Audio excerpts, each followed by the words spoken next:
Bismillahirrahmanirrahim. Alhamdulillah wassalatu wassalamu ala Rasulillah wa ala alihi wa sahbihi wa ala ma ba'd.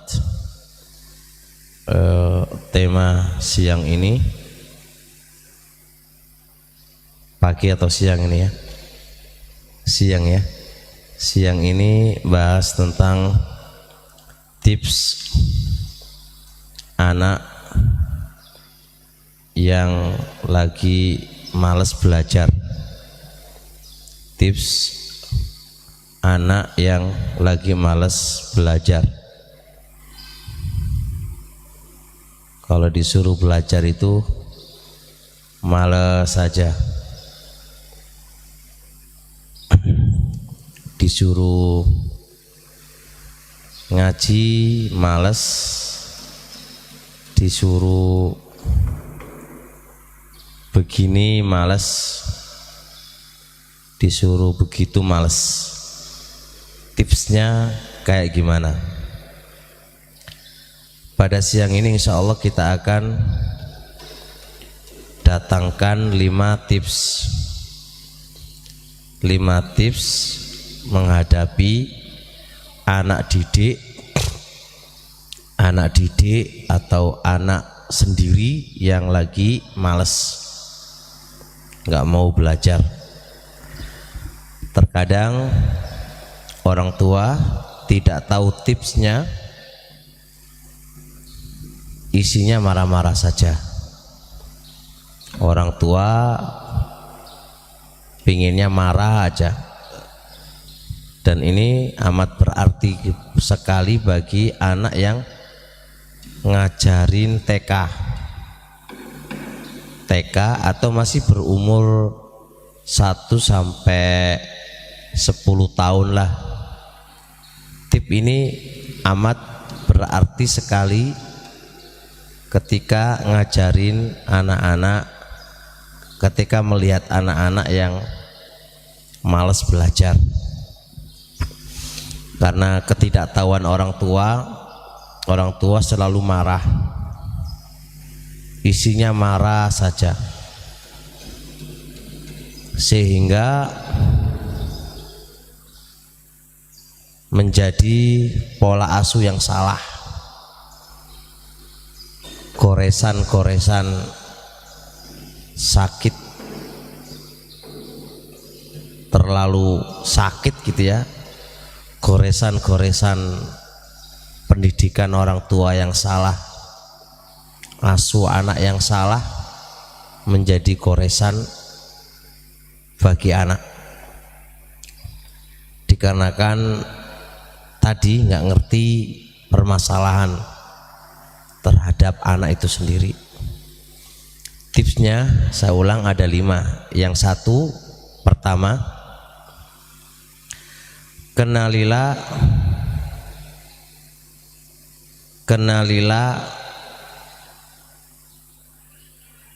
pengennya anak belajar itu gimana, itu dulu. Jadi anak itu penginku belajar itu kayak gini loh gitu kan, itu dikenali dulu. Karena cara belajar, cara ngajarin anak itu ada 3 teori. Teori pertama langsung praktek, teori kedua mendengarkan, teori ketiga melihat. Anak minatan belajar atau cara belajar itu ada 3 tadi, dan anak-anak itu masing-masing berbeda, berbeda. Anak yang suka belajarnya itu dengan langsung praktek. Kamu ceramahin aja, nggak bakal masuk, masuk. Ada yang suka mendengarkan, kalau dengerin, diceramahin, didengarin, itu cepat masuk daripada membaca. Orang tua nggak tahu, pokoknya wocon. Kan kita kan orang tua itu kan males mentalkin anak, pinginnya suruh baca, nah cepet apal. Sedangkan anak nggak suka itu, makanya anak rame, nakal, nggak mau belajar, dimarahin sama orang tuanya. Nah, bagaimana anak itu bisa berhasil kalau orang tua nggak ngerti cara anak itu senengnya belajar itu melalui apa? Itu dia nggak tahu. Dia nggak tahu. Bisa difahami ya umat ya. Jadi pahami dulu, anak kita itu seneng di bab apa? Maksudnya cara nyampaikan ilmu itu senengnya di mana? Kalau senengnya di mendengarkan, ya ditalkin, talkinan. Adis, kamu yang banyak ngoceh, tetet gitu. Ada yang anak sukanya di membaca, maka suruh membaca. Kamu jangan banyakkan ngoceh aja. Aku nggak suka kalau umiku ngoceh, nggak suka. Dan ada model ketiga itu dia langsung praktek, nih loh, nih langsung dipraktekkan. Jadi tipe anak kamu itu di poin manakah? Bisa difahami umat ya? Kamu nggak bisa memaksa anak sesuai dengan kamu, nggak bisa kayak gitu, nggak bisa kayak gitu. Jadi pokoknya kamu harus begini, ya nggak bisa, nggak bisa cara yang demikian itu. Ini poin pertama, lebih-lebih guru TK ini harus paham ini, harus paham ketika terkadang guru itu kan pokoknya ya pokoknya ada pokoknya, kamu mau baca nggak mau baca ya wis gitu kan. Nah ini ya susah.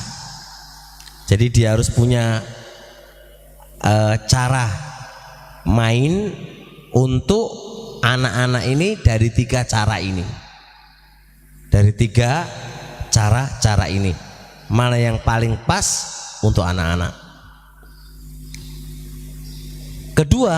Tip kedua, anak-anak itu kasih tantangan, dikasih tantangan.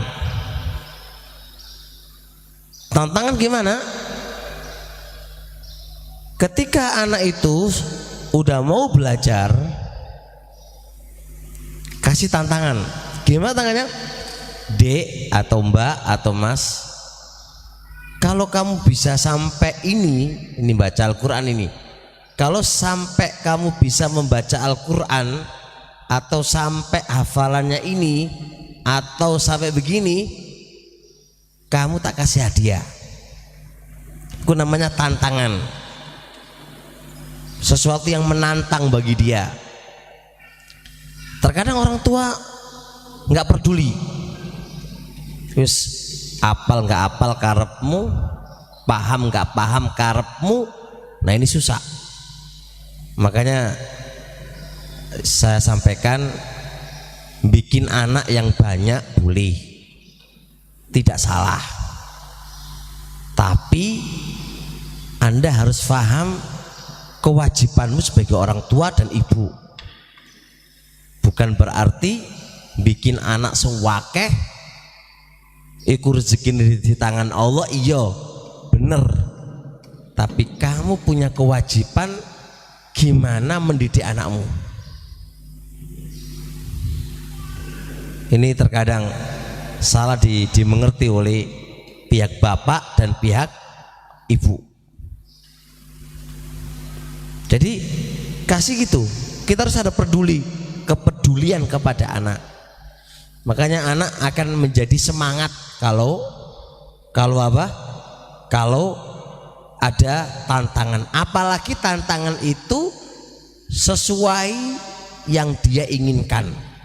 Aku pingin makan bakso sing enak, atau aku pingin makanan atau mainan yang kayak itu. Wah itu udah gak apa-apa. Wah Ustadz butuh duit mana? Nah, pengen berhasil nggak butuh duit, itu butuh perjuangan. Makanya kan itu sebuah motivasi kepada anak. Terus ketiga, Umat, kenapa anak itu kok malas? Bisa jadi nggak suka kepada gurunya, nggak suka metode guru mengajar. Terkadang gitu, gurunya dia nggak suka. Kalau sudah nggak suka sama gurunya, nggak masuk ilmu itu kepadanya, nggak masuk ilmu itu kepadanya, nggak masuk. Nah, gimana caranya? Ya ini butuh di benang merahnya, butuh dianuin dulu. Kalau memang nggak bisa diotak-atik, ya sudah, tetap lanjut sekolah dengan keadaan guru yang ada. Orang tua sebagai pengganti guru, orang tua harus ngajarin anaknya. Kan ini masalahnya di guru. Aku nggak seneng karo guru itu. Nggak mungkin kita mau nyalain guru, nggak. Makanya aku nggak dong-dong dengan pelajarannya guru, karena mungkin metodenya kurang pas. Maka orang tua yang harus apa? Tegak menjadi guru untuk anak-anak. Nah, disitulah pentingnya seorang ibu harus belajar. Bukan kok ibu itu yang penting aku melahirkan anak, sepenting aku bisa melayani suami, sepenting aku bisa masak. Tidak hanya segitu sebagai ibu. Makanya siapkan anak-anak kita, bukan masa muda disuruh nikah, belum bisa menjadi ibu yang benar-benar menjadi ibu. Karena menjadi ibu bukan hanya apa tadi? Bukan hanya sekedar melayani lalu melahirkan, tidak. Tanggung jawab sebagai ibu gimana ngajarin anak. Makanya ketika dia bilang aku gak iso ngajar, aku gak bisa mengajarkan, aku gak bisa ini dan itu, paling tidak begini umat, ya sudahlah wahai mbak atau mas, wis aku temani kamu belajar wis. Mungkin ayo belajar bareng-bareng. Apa sih, coba begini dan begitu. Kamu juga harus berusaha gimana caranya bisa ya paling enggak nemani lah, kalau enggak iso ngajarin gitu kan, nemani gitu. Ini enggak, ibu wis capek turu, anaknya suruh belajar sendiri, sudah males di sekolah, sudah enggak semangat di rumah. Keadaannya begitu, ya gimana mau bisa jalan.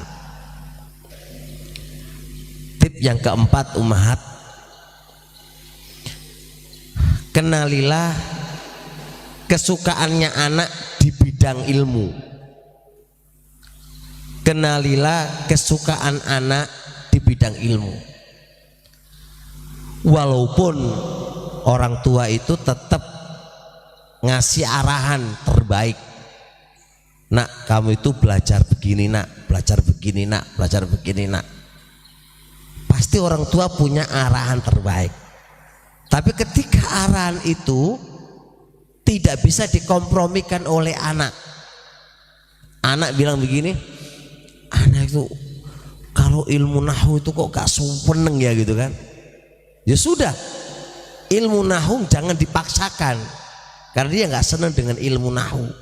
Apa yang kamu senangi dari bidang ilmu yang lain? Aku senang fikih, ya sudah, fokus di fikih.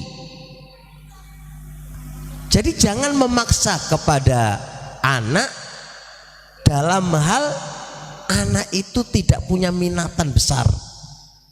Dalam hal anak itu nggak punya minatan besar sama sekali. Dia nggak punya minatan sama sekali. Atau kurang minat, kamu lalu dipaksa. Jangan. Udah jalan aja. Apa yang ada? Misal contoh, ada seorang anak ini sukanya bengkel. Kalau ngaji ya orang tua pengennya anak itu masya Allah bisa ngaji, bisa jadi ustadz, anti bina, anti bimbing. Tapi wah malah gak karu-karuan. Nah gimana sikap orang tua? Ya sudah, sesuai dengan minatannya kasih fasilitas. Tapi ada perjanjian sama orang tua. Ya udah, fasilitas difasilitasi, ini yang menjadi kesukaannya Mas, ya kan? Sukaannya Mas, tapi dengan syarat tetap harus masih belajar agama.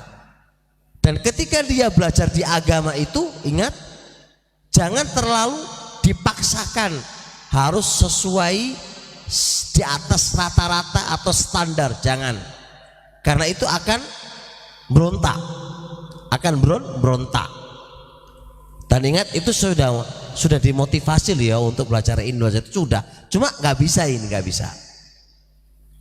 Nah kalau sudah kayak begitu sudah kasih fasilitas apa yang dia inginkan, semangatin di situ fasilitasnya.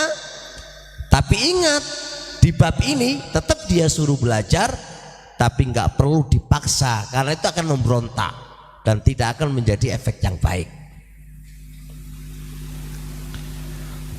Tip yang terakhir ini umat, para ibu-ibu, para guru, tip terakhir ini tolong diperhatikan. Seorang anak itu butuh dukungan dari orang tua, butuh motivasi dari orang tua, butuh arahan dari orang tua sebagai penyemangat.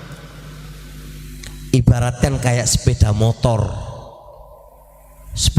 matic, kamu kasih apa jenis pertalek yo melaku sih tapi kurang, tapi kasih pertamak melaku di banter. Atau sepeda motor bensinnya kamu ganti dengan air, gak iso melaku, gak bisa melaku. Ibaratkan anak itu kok sepeda motor,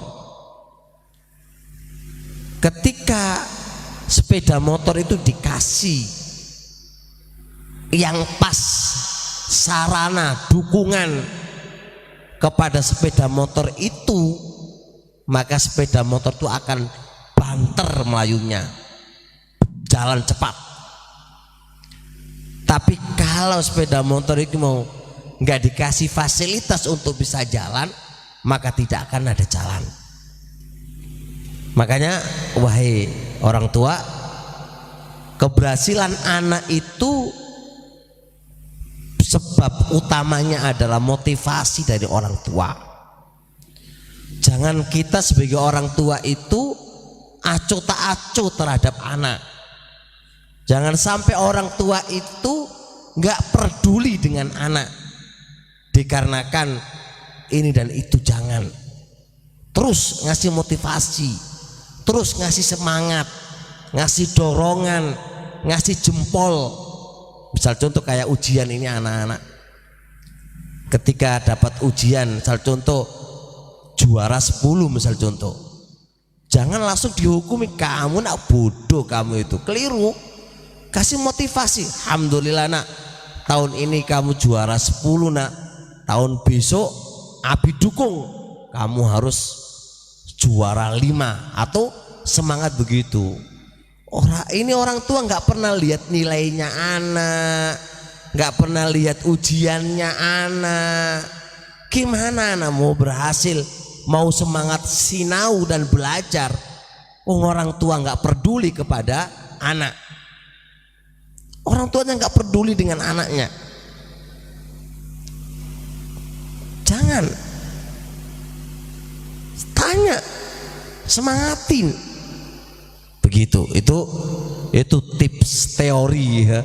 Teori gimana anak-anak itu biar tidak malas belajar, dan juga orang tua yang memondokkan anaknya itu butuh dorongan, butuh tasjih, selalu ngasih motivasi. Jangan selalu menghukumi kamu malas atau yang lain. Kasih motivasi ke anak-anak kita, kepada anak-anak jenengan. Selalu motivasi yang terbaik untuk anak-anak. Selalu dikasih semangat biar mereka bisa meraih apa yang menjadi cita-cita orang tua. Untuk mendapatkan cita-cita orang tua, tidak hanya Anda memonopoli, tidak hanya Anda itu membentak, dan tidak hanya Anda itu memarahi anak, memukuli anak, lalu itu sesuai dengan keinginan kamu ya orang tua, itu salah. Harus ada hal-hal yang Anda harus lalui dan kerjasama antara anak dengan orang tua. Sampai di sini insyaallah. Semoga tips tadi itu bisa dipahami dan bisa diamalkan, dan kami berharap kepada Allah Subhanahu wa taala semoga anak didik dan anak-anak kita diberkahi dan dimudahkan oleh Allah Subhanahu wa taala. Amin ya rabbal alamin. Subhanakallahumma hamdik, asyhadu an la ilaha illa anta astaghfiruka wa atubu ilaik. Assalamualaikum warahmatullahi wabarakatuh.